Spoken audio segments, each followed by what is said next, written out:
chocolate. Dark chocolate. Dark chocolate. Guys, nakanin nyo dark chocolate. Okay, yan. Nag-gripping ko kung tapis karoon ay kayo. Nakairig tayo.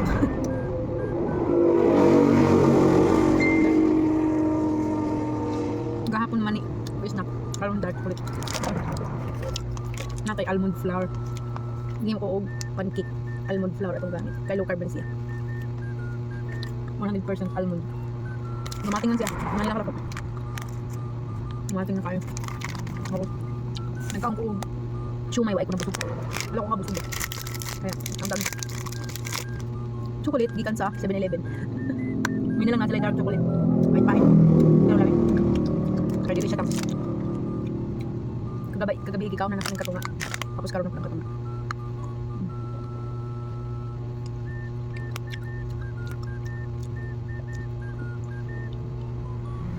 Wala may laing brands.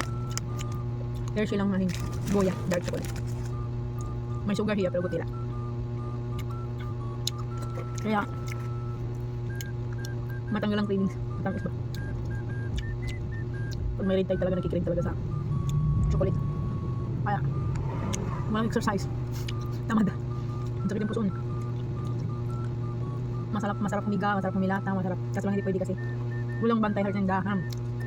Todis na nag-duty pa paulong sa lumpiaan. Tapos, ati ang siya ipasok. Alter wala. Hindi naman marunong alter magtinda sa tindahan. Kaya ano choice? Magtinda na lang tayo. Kain na lang natin yung mga kinikravings natin. Tapos ang init sa labas. Kaya dito lang ako sa gilid tago. Update pala sa ating pagmumuka guys. So, ano nga talaga yung mga tagyawat. Wala naman siya ba? Natuyo na siya. Ito sa kabila oh. Natuyo na siya. Pag matuyo yan lahat, i-share ko sa inyo kung ano yung ginamit kong pampaganda. Charik. Wala na yung mga ko. Nagawat ko. Punta na lang.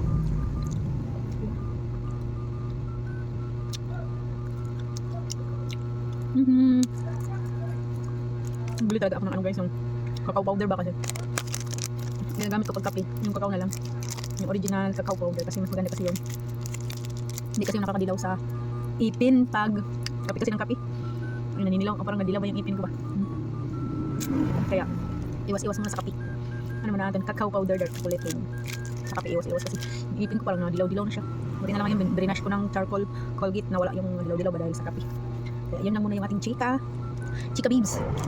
Mga chika bibs, mamaya naman ulit.